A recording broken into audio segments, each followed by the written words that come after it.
ওয়া আনজালনা আলাইকুমুল মান্না ওয়াসসালওয়া। আল্লাহ পাক রব্বুল আলামিন মুসা আলাইহিস সালাতু ওয়াস সালামের উম্মতকে যদি মান্না সালওয়া আসমানি খাবার খাওয়ায়া 45 বছর পর্যন্ত পালতে পারেন, উম্মতে মুহাম্মদীর দাম মুসা আলাইহিস সালাতু ওয়াস সালামের উম্মতের চেয়ে কোনো অংশেই কম না। সুতরাং আল্লাহ চাইলে উম্মতে মুহাম্মদীকেও আসমানি খাবার খাওয়ায়া পালতে পারতেন। কি বলেন, কথা ঠিক না ঠিক? আরে আল্লাহ না খাওয়াই তো বলতে পারতেন। আসল খাবার তো হলো রুহের খাবার। রুহ জীবিত থাকলে, শরীর দুর্বল থাকলেও চলে।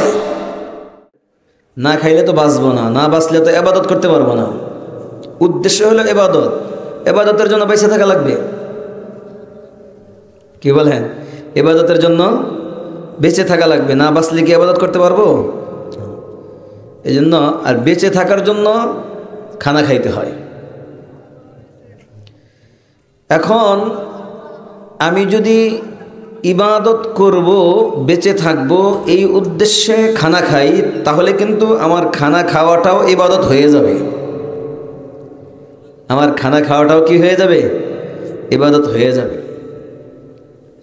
তাহলে নামাজ যদি পড়ি এটা হবে প্রত্যক্ষ ইবাদত, আর নামাজ যেন পড়তে পারি এই জন্য খানা খাই, তো খানা খাওয়াটা হবে পরোক্ষ ইবাদত।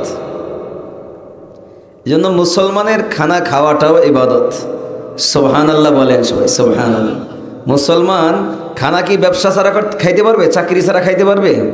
ক্ষেত খামার যদি ব্যবসা ফসল আবাদ না করে খাইতে পারবে? এই জন্য ফসল আবাদ করে, এই জন্য ব্যবসা করে, এই জন্য চাকরি করে। সুতরাং এই উদ্দেশ্য যদি চাকরি করে, এই উদ্দেশ্যে যদি ব্যবসা করে, এই উদ্দেশ্যে যদি ক্ষেত খামার কাজ করে, তাহলে এইটাও ইবাদত হয়ে যাবে। সুবহানাল্লাহ। তাহলে আমাদের উদ্দেশ্যটা সার্থক হবে। আল্লাহ আমাদেরকে বানাইছেন ইবাদতের জন্য। বলেন সবাই, আমাদেরকে আল্লাহ বানাইছেন কি জন্য? এখন আমরা ইবাদত করি কতক্ষণ? এটা হিসাব করে দেখেন, 24 ঘন্টার ভিতরে কয় ঘন্টা ঘুমায়? আচ্ছা 8 ঘন্টা ঘুমাই ধরেন, দিনে রাতে মিলে 8 ঘন্টা ঘুমাই, না হলে তো 6 ঘন্টা ঘুমাই। আর ব্যবসা অথবা চাকরি করি কতক্ষণ? আর 8 ঘন্টা ধরেন, 16 ঘন্টা গেল। তা খানা খাই, পেশাব পায়খানা করি, এই সব মিলে আর কতক্ষণ? যদি খানা নাও খাই, পেশাব পায়খানা যদি নাও করি, চাকরি বাকরি যদি নাও করি, অযথা বসে বসে গল্প গুজব করি কতক্ষণ? চাষটলে। এখন চিন্তা করেন নামাজ পড়ি কতক্ষণ? যারা 5 ওয়াক্ত নামাজ পড়ি তাদের কথা বলি, যারা পড়ে না তারা তো বাদী। 5 ওয়াক্ত নামাজ যারা পড়ি তারা 5 ওয়াক্ত মিলাইলে কতক্ষণ নামাজ পড়া হয় বলেন তো দেখি? প্রতি ওয়াক্তে তো 15 মিনিট যদি ধরি, কোনো কোনো ওয়াক্তে তো 15 মিনিট লাগে না। আসরের নামাজ 4 রাকাত, ফজরের নামাজও 4 রাকাতই, মাগরিবের নামাজ 3 রাকাত, 2 রাকাত, 5 রাকাত, সময় কম লাগে। ধরলাম 1 ঘন্টা, না হয় 1.5 ঘন্টাই ধরলাম। এর বাইরে কি আসলে আমরা কোনো ইবাদত করি? বানাইলেন ইবাদতের জন্য, ইবাদত করি 1-1.5 ঘন্টা, আর 23 ঘন্টাই খাই, ঘুমাই, গল্প গুজব করি, গুনার কাজ করি। নাউযুবিল্লাহ। তাহলে আমাদের বানানোর উদ্দেশ্য এটা কি সার্থক হলো? আল্লাহ তো বলেই দিছেন, ওমা খালাকাতুল জিন্না ওয়াল ইনসা ইল্লা লিয়াবুদুন, ওমা খালাকাতুল জিন্না ওয়াল ইনসা ইল্লা লিয়াবুদুন।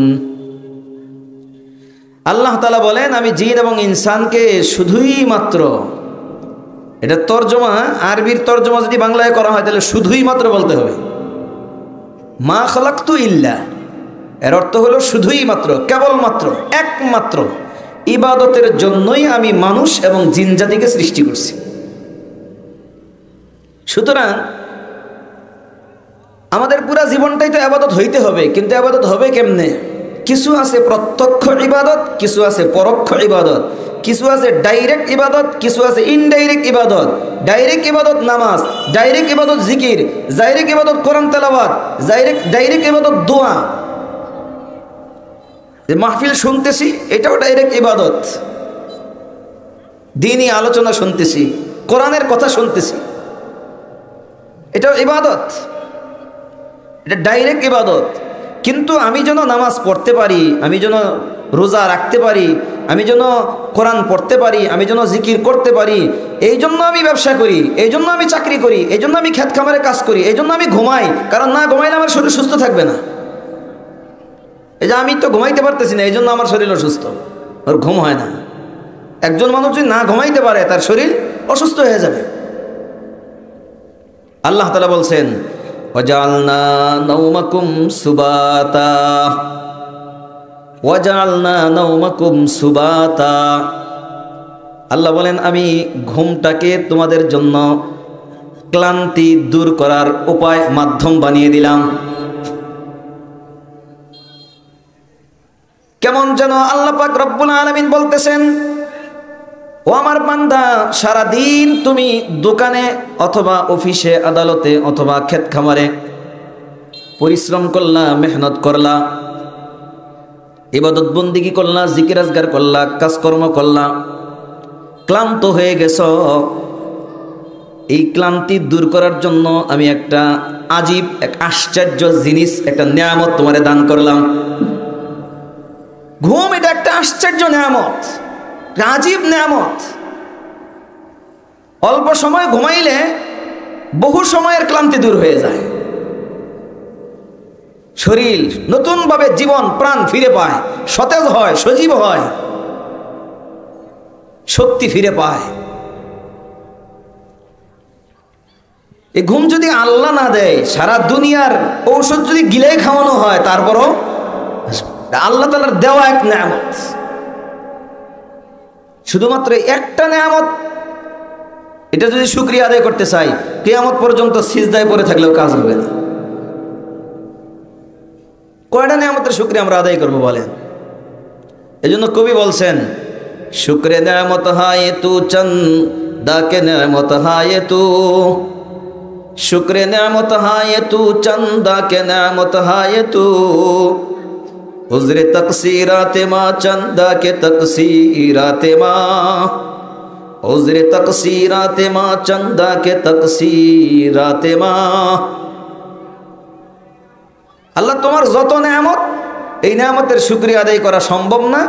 সুতরাং আমি এতটুকু বলি, তোমার যতগুলো নিয়ামত, অসংখ্য নিয়ামতের আমি অসংখ্য শুকরিয়া আদায় করতেছি, অসংখ্য নিয়ামতের অসংখ্য শুকরিয়া আদায় করতেছি, অগণিত নিয়ামতের অগণিত শুকরিয়া আদায় করতেছি।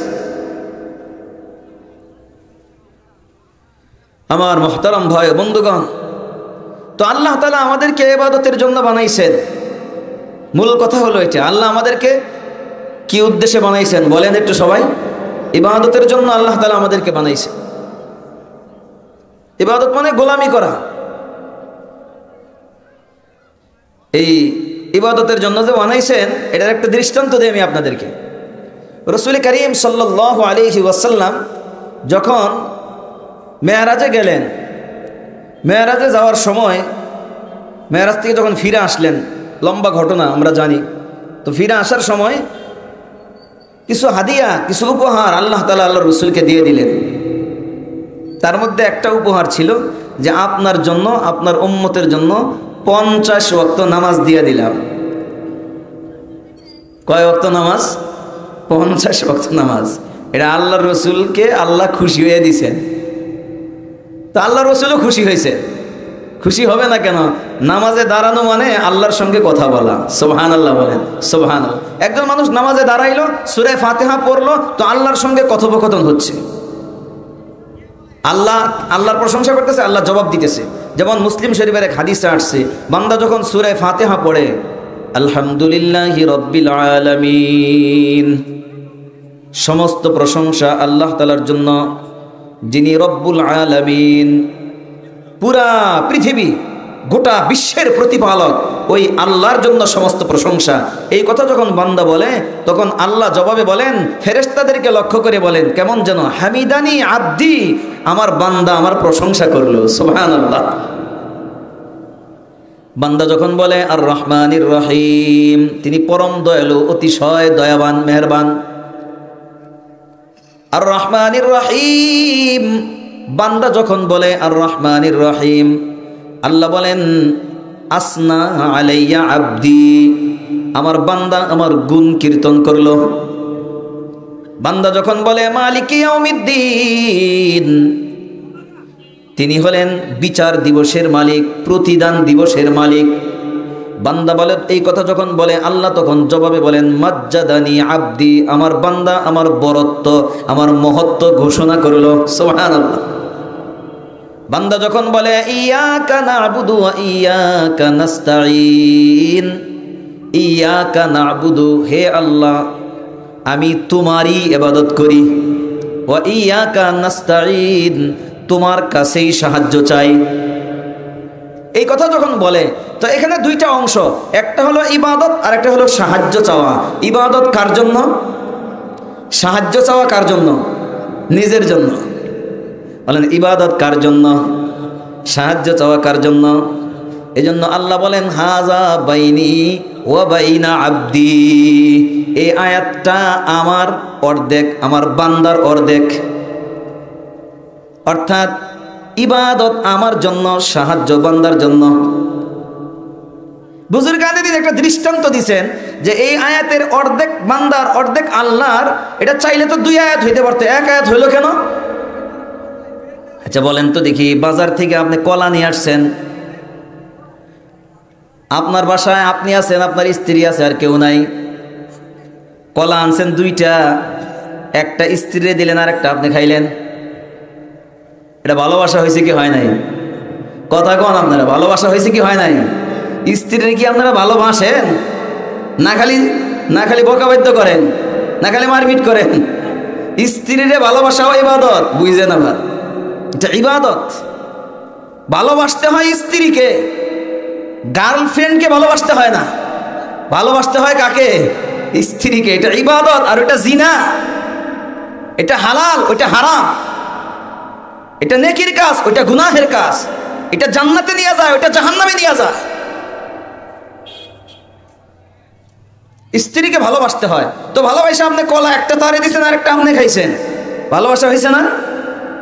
কিন্তু আপনি কলা আনছেন দুইটা, একটা রেখে দিচ্ছেন, স্ত্রীরে দেখতে দেন নাই, বলে আর একটা সুলাইয়া অর্ধেক খাইছেন, খাইয়া বলেন যে আমি অর্ধেক খাইলাম, তুমি আর অর্ধেক খাও। কি বলেন? ভালোবাসা হয়েছে না হয় নাই? আগেরটার চেয়ে কম হয়েছে না বেশি হয়েছে?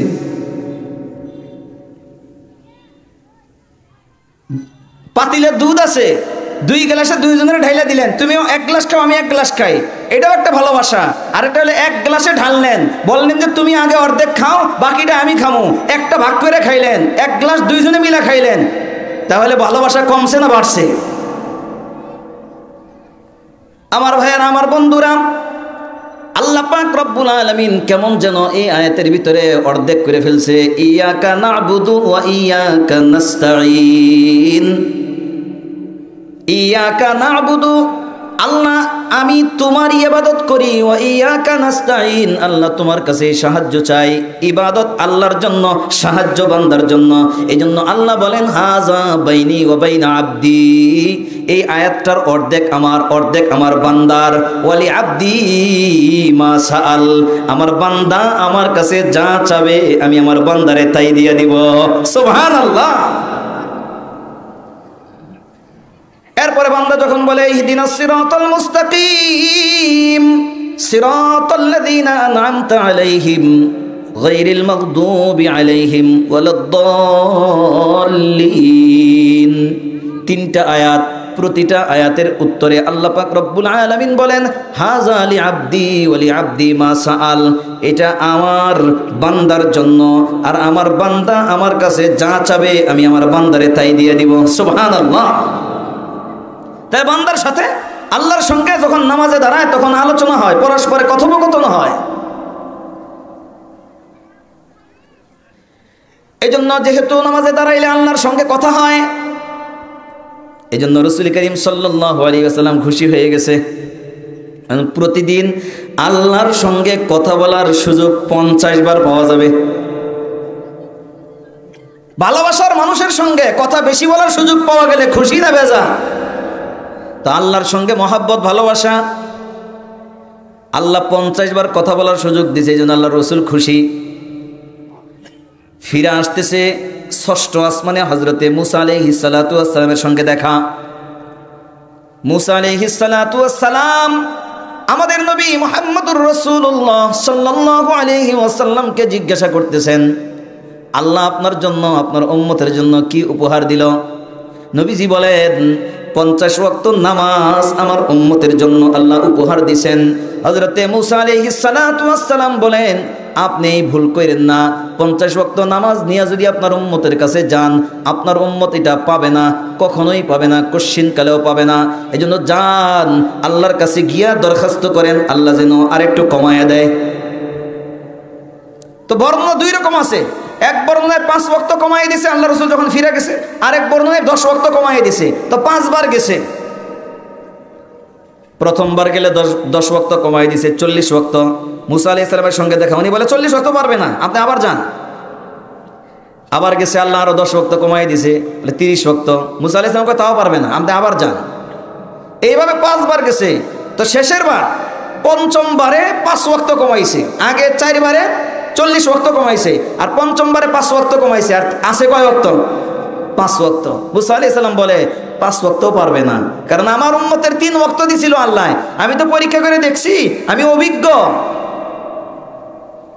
এজন্য কোনো কাজ করতে গেলে অভিজ্ঞদের কাছে জিজ্ঞাসা করা লাগে, অভিজ্ঞতা লাগে। শুধু জ্ঞান থাকলে হয় না, পুঁথিগত জ্ঞান থাকলে হয় না। এই জন্য উনি বলে আমার অভিজ্ঞতা আছে, আপনার তো সেই অভিজ্ঞতা নাই, এখনো উম্মত নিয়ে চলেন নাই, আমি উম্মত নিয়ে চলছি। সুতরাং আমার উম্মত 3 ওয়াক্ত পারে নাই, আপনি আর একটু কমাই দিতে বলেন আল্লাহরে, 5 ওয়াক্ত পারবে না আপনার উম্মত। আচ্ছা বলেন তো দেখি, মুসা আলাইহিস সালাম কি ঠিক কথা বলছিল না ঠিক কথা বলছিল? তার প্রমাণ আমরা নিজেরাই। আমরা 5 ওয়াক্ত পারি না। 100-র মধ্যে 10 জন মানুষ কি 5 ওয়াক্ত নামাজ ঠিক মতো পড়ে? পড়ে না। জুমার নামাজই তো পড়ে না। আপনি জুমার নামাজের দিন বাজার গিয়ে দেখবেন মানুষ আছে না নাই?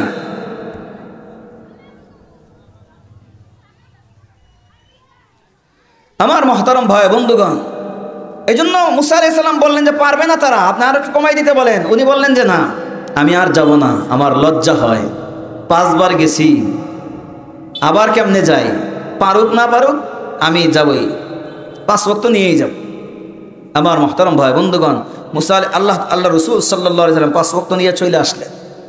আমার এখানে বলার উদ্দেশ্য হলো, 5 ওয়াক্ত তো নিয়ে আসছে, এরপর আল্লাহ ঘোষণাও করছেন যে আপনি 5 ওয়াক্ত নিয়ে গেলেন, আমি আল্লাহ প্রথম যেটা বলি, লা তাবদীলা লিকালিমাতিল্লাহ, আমার কথার কোনো পরিবর্তন নাই। সুতরাং 50 ওয়াক্ত বলছিলাম, 50 ওয়াক্তই ঠিক আছে। কেমনে পড়বে? 5 ওয়াক্ত আমি আল্লাহ তাদেরকে নেকি দিব 50 ওয়াক্তের। সুবহানাল্লাহ। সুতরাং আমার হুকুমের পরিবর্তন নাই। এখন আল্লাহ তাআলা যে 50 ওয়াক্ত দিছিলেন, এখন আমি আপনাদেরকে প্রশ্ন করি, এই 50 ওয়াক্ত নামাজ যদি থাকতো, তাহলে আমরা কোন সময় খাইতাম, কোন সময় ঘুমাইতাম, কোন সময় ব্যবসা করতাম?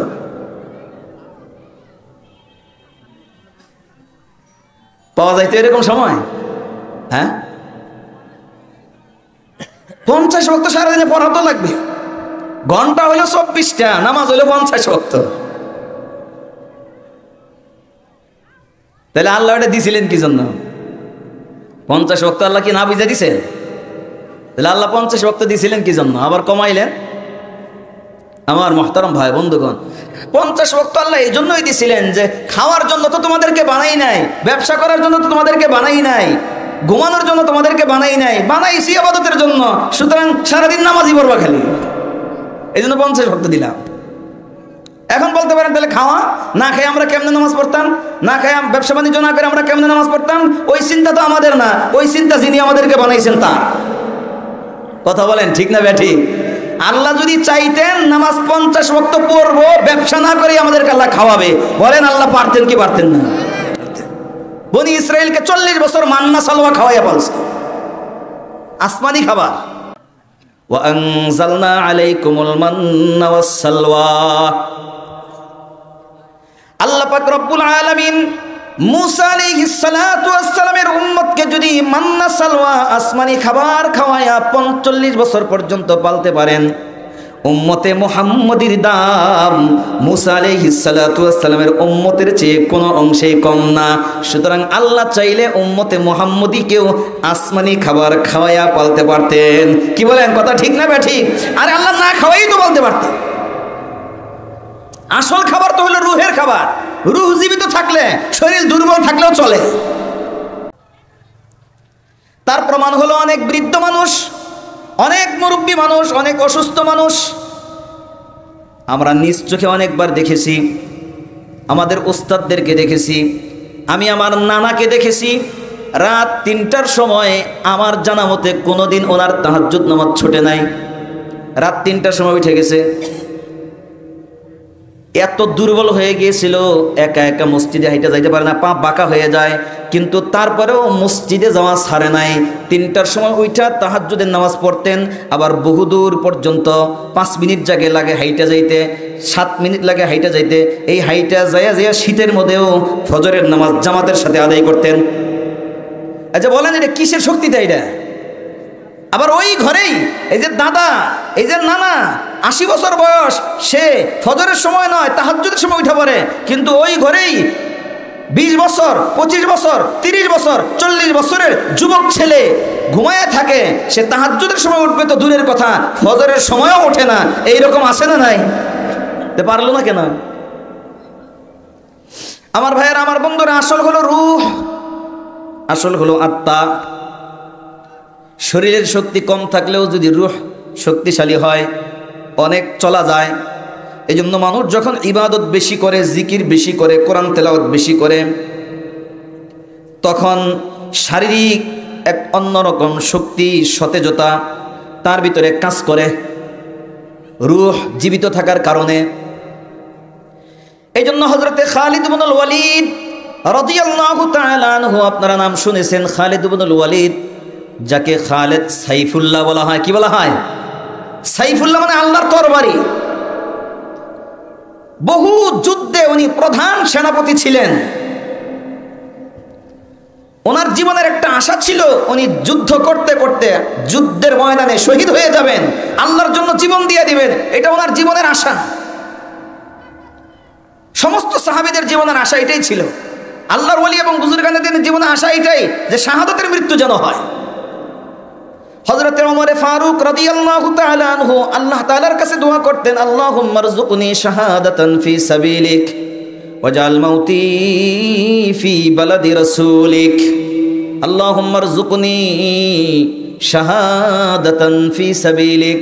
আল্লাহ আমাকে শাহাদাতের মৃত্যু দান করো। হযরতে খালিদ ইবনুল ওয়ালিদ রাদিয়াল্লাহু তাআলা আনহু, ওনারও মনের কামনা ছিল, বাসনা ছিল, ইচ্ছা ছিল, আকাঙ্ক্ষা ছিল শাহাদাতের মৃত্যুর। কিন্তু আল্লাহ ওনার নাম রেখে দিয়েছেন সাইফুল্লাহ, আল্লাহর তরবারি। আল্লাহর তরবারিকে আঘাত করার ক্ষমতা কারো নাই, আল্লাহর তরবারিকে কাটার ক্ষমতা কারো নাই। এই জন্য খালিদ ইবনুল ওয়ালিদ রাদিয়াল্লাহু তাআলা আনহু যুদ্ধের ময়দানে উনি শহীদ হয় নাই, নিজের ঘরের বিছানায় উনি ইন্তেকাল করেছে। অথচ চাইতেন শহীদ হবেন, যুদ্ধের ময়দানে আগে আগে থাকতেন, কিন্তু আল্লাহর তরবারিকে আঘাত করবে কে? এই জন্য ওনাকে কেউ আঘাত করতে পারে নাই। উনি মারা যায় নাই জিহাদের ময়দানে, শহীদ হয় নাই, ঘরে মারা গেছেন। এই খালিদ ইবনুল ওয়ালিদ রাদিয়াল্লাহু তাআলা আনহু বলতেন যে এই যে লক্ষ লক্ষ কাফেরও যদি আসে, সকল কাফেরের মোকাবেলায় জিহাদ করার জন্য আমি খালিদ ইবনুল ওয়ালিদ একাই যথেষ্ট। সুবহানাল্লাহ বলেন, সুবহানাল্লাহ। আচ্ছা বলেন তো দেখি, এটা কিভাবে সম্ভব? ওনাকে জিজ্ঞাসা করা হলো, এটা কিভাবে সম্ভব? শত শত নয়, হাজার হাজার, লক্ষ লক্ষ কাফিরের মোকাবেলায় আপনি একাই যথেষ্ট। এটার কারণ কি? হযরতে খালিদ ইবনুল ওয়ালিদ রাদিয়াল্লাহু তাআলা আনহু বলতেন যে কারণ হলো, যতই কাফের আসুক না কেন, সংখ্যায় যদি 1 কোটিও হয়, সবগুলো মুর্দা। বলেন, সমস্ত কাফের কি? মুর্দা। এদের অন্তর মৃত। যার দিলের ভিতরে লা ইলাহা ইল্লাল্লাহ নাই, যার দিলের ভিতরে মুহাম্মাদুর রাসূলুল্লাহ নাই, যার দিলের ভিতরে ঈমান নাই, ওই দিলটা মৃত। এজন্য খালিদ ইবনুল ওয়ালিদ রাদিয়াল্লাহু তাআলা আনহু বলেন, এটা তো এরা তো সবাই মৃত আর আমি একাই জীবিত। আর এই ছোট্ট একটা বাচ্চাকেও যদি বলা হয় এই যে অনেকগুলি মৃত লাশ পড়ে আছে, এদেরকে তুমি প্রত্যেককেই জবাই করো, প্রত্যেককেই মারো, বলেন ছোট্ট বাচ্চাটা সবাইকে মারতে পারবে কি পারবে না? কারণ মৃত। উনি বলেন সব মৃত, আমি ইমানদার, আমি একাই তো জীবিত, সুতরাং সকল মুর্দা কাফেরদের মোকাবেলায় আমি একাই যথেষ্ট। বলেন সুবহানাল্লাহ। আমার মহতারম ভাই বন্ধুগণ, এই জন্য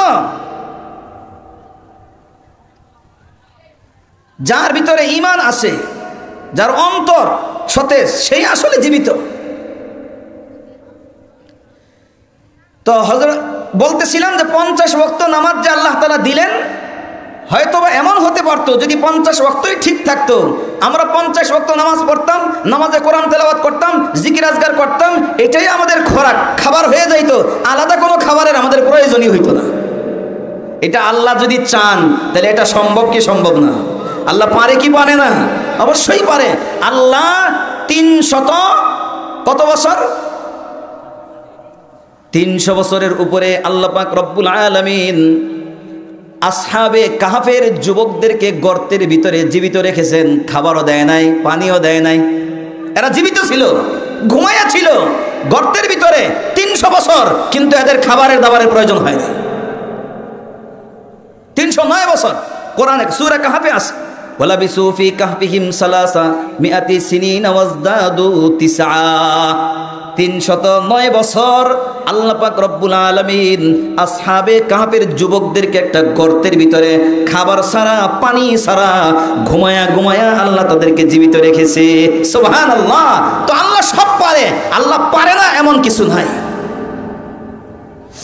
আমার ভাইয়েরা, আমার বন্ধুরা, এই জন্য বলতেছিলাম আল্লাহ পাক রব্বুল আলামিন আমাদেরকে ইবাদত করার জন্য বানিয়েছেন।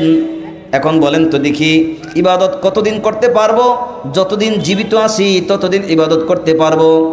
জীবিত থাকলে ইবাদত করা যায়, মারা যাওয়ার পরে কি ইবাদত করার কোনো সুযোগ আছে? মারা যাওয়ার পরে ইবাদত করার সুযোগ আছে? নাই। হ্যাঁ, যদি কারো ক্ষেত্রে মারা যাওয়ার পরে ইবাদত করার সুযোগ থাকে তাহলে সেটা হলো ইবাদত করতে পারবে কিন্তু কোনো নেকি পাবে না। মারা যাওয়ার পরেও যদি কেউ ইবাদত করতে পারবে কিন্তু নেকি পাবে না। ইবাদত করার পরে নেকি পাওয়ার জন্য জীবিত থাকা শর্ত। যদি হায়াত থাকে, হায়াত থাকা অবস্থায় যদি ইবাদত করেন তাহলে ওই ইবাদতের বিনিময়ে নেকি পাওয়া যাবে, কিন্তু মারা যাওয়ার পরে ইবাদত করারই সুযোগ নাই। আর যদি সুযোগ থাকেও কিন্তু ওই ইবাদতের দ্বারা কোনো নেকি আল্লাহ তাআলা দিবে না। আমার মহতারম ভাই বন্ধুগণ, এই জন্য কিছু কিছু বুজুর্গানে দ্বীনের ব্যাপারে এমন ঘটনাও আছে যে আল্লাহ তাআলা তাদেরকে কবরের ভিতরে কোরআন তেলাওয়াত করার সুযোগ দিয়ে দিয়েছিলেন। তারা কবরে বসে বসে বলে কিয়ামত পর্যন্ত তারা কোরআন তেলাওয়াত করবে, আল্লাহ এই সুযোগটা তাদেরকে দিয়ে দিয়েছেন। সুবহানাল্লাহ, বলে সুবহানাল্লাহ। এই জন্য ফাজাইলে সাদাকাতের ভিতরে সম্ভবত হযরত জুন্নুন মিসরি রাহমাতুল্লাহি আলাইহির ঘটনা আছে। ওনার মৃত্যুর পরে উনি জীবিত থাকা অবস্থায় দোয়া করতেন, আল্লাহ যদি কবরের ভিতরে কাউকে নামাজ পড়ার অনুমতি দাও তাহলে আমারে দিও। নামাজের এত মজা পাইছে, উনি বলে কি, আল্লাহ কবরের ভিতরে যদি কাউকে নামাজ পড়ার অনুমতি দাও তাহলে আল্লাহ আমাকে একটু কবরে নামাজ পড়ার অনুমতি দিও। এটা দোয়া করছেন সারা জীবন। তো ওনার ইন্তেকালের পরে ওনাকে যারা দাফন করছে তা তিনি একজন ওনার বন্ধু, উনি বলতেছেন যে দাফন করার পরে হঠাৎ উপরে থেকে একটা মনে করেন কাঠ অথবা বাঁশ যেটা দিয়া উপরে ঢাকনা দেওয়া হয় এটা পড়ে গেল। পড়ার পরে আমরা দেখলাম আশ্চর্য এক ব্যাপার, কবরের ভিতরে দাঁড়ায় দাঁড়ায় উনি নামাজ পড়তেছে।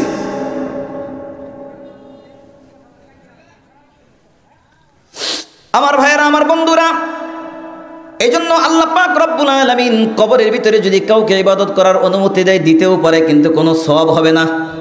আর তাছাড়া এটা তো হাদিসে আসছে, সমস্ত নবীরা কবরের ভিতরে জিন্দা। আল আম্বিয়াউ আহইয়াউন ফি কুবুরিহিম ইউসাল্লুন। সমস্ত নবীরা কবরের ভিতরে জিন্দা। সুবহানাল্লাহ বলেন। সমস্ত নবীরা কবরের ভিতরে জিন্দা। সুতরাং আমরা যদি নবীর রওজা পাকের কাছে গিয়া দরুদ এবং সালাম পাঠাই, নবী নিজ কানে শুনে এবং দরুদ সালামের জবাব দেয়। সুবহানাল্লাহ বলেন। আর যদি আমরা দূর থেকে নবীর নামে দরুদ এবং সালাম পাঠাই, এই দরুদ এবং সালাম পাঠাইয়া দেওয়া হয়। আল্লাহ পাকের নির্ধারিত কিছু ফেরেশতা আছে, এই ফেরেশতারা ঘুরতে থাকে এবং এই ফেরেশতারা তাদের ওই ব্যক্তির নাম সহ, তার বাবার নাম সহ আল্লাহ রসুলের কাছে সালামটা পাঠাইয়া দেয়, অমক এলাকার অমকের ছেলে অমক আপনার জন্য আপনার উপর সালাম প্রেরণ করেছে, এটা তার কাছে পৌঁছানো হয় এবং নবী সেটা শোনেন এবং জবাব দেন। সুবহানাল্লাহ। তাহলে সমস্ত নবীরা কবরের ভিতরে জিন্দা, তো জিন্দা নবী কবরের ভিতরে কি করে? এটাও এক হাদিস আসছে। রাসূল করিম সাল্লাল্লাহু আলাইহি ওয়াসাল্লাম বলেন, আমি যখন মেরাজে যাইতেছিলাম, মিশর এলাকা যখন অতিক্রম করলাম, নবীজি সাল্লাল্লাহু আলাইহি ওয়াসাল্লাম বলেন, আমি মুসা আলাইহিস সালাতু ওয়াস সালামের কবর, মুসা আলাইহিস সালাতু ওয়াস সালামের কবর অতিক্রম করতেছিলাম। অতিক্রম করার সময় আমি দেখলাম মুসা ওহুয়া কাইমুন ইউসাল্লি ফি কবরিহি, মুসা আলাইহিস সালাতু ওয়াস সালাম তার কবরের ভিতরে দাঁড়ায়। তিনটা আমল এমন আছে, মারা যাওয়ার পরেও আমল করতে না পারলেও ওই আমলের নেকি তার কবরের ভিতরে পৌঁছতেই থাকে। সুবহানাল্লাহ। তার মধ্যে একটা হলো সদকায়ে জারিয়া। সদকায়ে জারিয়া কি? আপনি একটা মসজিদ বানাইলেন, একা বানাইতে পারেন নাই, মসজিদ বানাইছো, এখানে আপনি শরীক হইছেন। একটা মাদ্রাসা বানাইলেন, মাদ্রাসা একা বানাইতে পারেন নাই, মাদ্রাসা বানাইছে, সেই মাদ্রাসার ভিতরে আপনি শরীক হইছেন। সবার কি সামর্থ্য আছে যে একটা মাদ্রাসা সে একাই বানাই দিবে? নাই। হয়তো কেউ 1% জমি দিতে পারে, কেউ হয়তো এক লাখ টাকা দিতে পারে, কেউ 1000 টাকা দিতে পারে, কেউ 500 টাকা দিতে পারে, যা যেভাবে সামর্থ্য আছে। যদি মাদ্রাসা করার ভিতরে সে শরীক থাকে, এটা সদকায়ে জারিয়া হবে এবং এটা কিয়ামত পর্যন্ত এই মাদ্রাসা, এই মসজিদ এবং জনসেবামূলক যত কাজ সে করেছে আল্লাহর জন্য যদি করে থাকে, এইটার নেকি কিয়ামত পর্যন্ত তার কবরের ভিতরে আলমে বরজখে পৌঁছতেই থাকবে। সুবহানাল্লাহ। আমল বন্ধ হবে না, এই সদকায়ে জারিয়া। আমার মুহতারাম ভাই বন্ধুগণ, আর হলো আপনার সন্তান যদি হয়, সন্তানকে যদি নেককার বানাইতে পারেন, দিনদার বানাইতে পারেন, আল্লাহওয়ালা বানাইতে পারেন, সে যদি নামাজি হয়, সে যদি আল্লাহওয়ালা হয়, সে যদি আল্লাহর হুকুম মেনে চলে, নবীর তরিকায় চলে, আপনার এই সন্তান যদি আপনার জন্য দোয়া করতে পারে, তাহলে এই সন্তান যতদিন থাকবে এবং তার যে সন্তান হবে সেও যদি এরকম হয়, তার যে সন্তান হবে সেও যদি এমন হয়, এদের সকলের নেকি আপনার কবরের ভিতরে পৌঁছতেই থাকবে। সুবহানাল্লাহ। আপনার সন্তান, আপনি মারা গেছেন, আপনার সন্তান জীবিত আছে দুনিয়াতে, আপনি আমল করতে পারেন না, তাতে কি হয়েছে? আপনার সন্তান তো আমল করতেছে। কিন্তু যদি এমন সন্তান রেখে যেতে না পারি যে আমল করবে তো দূরের কথা, সে আমার কবর কোন জায়গায় এটাও চিনে না, আমার কবরের কাছেও কোনোদিন যায় না, সে মসজিদে কোনোদিন যায় না, পশ্চিম দিকে কোনোদিন সিজদা করে না, সে মদ খায়, সে হেরোইন খায়, সে কোরআন পড়তে জানে না, সে ইমানের কালিমাটাও ঠিক মতো জানে না, আমি তাকে এইভাবে গড়াইতে পারি নাই, এইভাবে শিখাইতে পারি নাই, তো এই সন্তান আমার জন্য কি হবে বলেন? এটা আখিরাতে মৃত্যুর পরে আমার জন্য বিপদের কারণ হবে, মুসিবতের কারণ হবে। এজন্য সন্তান যেমন নেয়ামত তেমন মুসিবত। সন্তানকে যদি আমি গড়ায় তুলতে পারি, দিন শিখাইতে পারি, আল্লাহওয়ালা বানাইতে পারি, এই সন্তান আমার জন্য নেয়ামত হবে, অন্যথায় এই সন্তানই আমার জন্য মুসিবত হবে। আমার মুহতারাম ভাই বন্ধুগণ, এই জন্য আমরা আমাদের সন্তানদেরকে দিন শিখাবো, কোরআন শিখাবো, ইমান শিখাবো, এই মাদ্রাসাগুলিতে দিব, সন্তান দেওয়ার মাধ্যমে মাদ্রাসাকে সহযোগিতা করব। আর মাদ্রাসা আর্থিকভাবে মাদ্রাসাকে সহযোগিতা করব। আপনাদের এলাকায় যে মাদ্রাসাটা হইতেছে আগের থেকেই হয়েছে, কিন্তু দুর্বল, এটাকে আরও সবল করার জন্য, শক্তিশালী করার জন্য এটাকে মেহনত করা হইতেছে। আপনারা এলাকাবাসী যারা আছেন, আপনারা কি চান যে এই মাদ্রাসার আরও সামনে বাড়ুক, আরও সুন্দর হোক, উন্নত হোক? এটা কি আপনারা সবাই চান? কারা কারা চান দেখি হাত উঠায় দেখা। মাশাআল্লাহ, আল্লাহ আমাদের সবাইকে কবুল করেন, জোরে বলেন আমিন। মনে রাখবেন, এটাই সদকায়ে জারিয়া হবে, এটাই সদকায়ে জারিয়া হবে। এখানে ইনভেস্ট করা দরকার, যদি ইনভেস্ট করার কিছু থাকে এখানে করেন, এটা আখিরাতের ব্যবসা হবে। আল্লাহ তাআলা আমাদেরকে তৌফিক দান করেন। আমি আরো কোরআনের আয়াত পড়েছিলাম, হাদিস পড়েছিলাম, কিন্তু ওই বিষয়ে আমি আলোচনা যাই নাই। এই বিষয়টাই যেহেতু সময় সংক্ষিপ্ত, এই জন্য সংক্ষেপে আমি আপনাদেরকে এতটুকু বললাম। আল্লাহ তাআলা যেই কথাটুকু বলছি, এই কথা অনুযায়ী আমাকে এবং আপনাদের সবাইকে আমল করার জন্য তৌফিক দান করেন। জোরে বলেন আমিন। ওয়া আখিরু দাওয়ানা আনিল হামদুলিল্লাহি রাব্বিল আলামিন।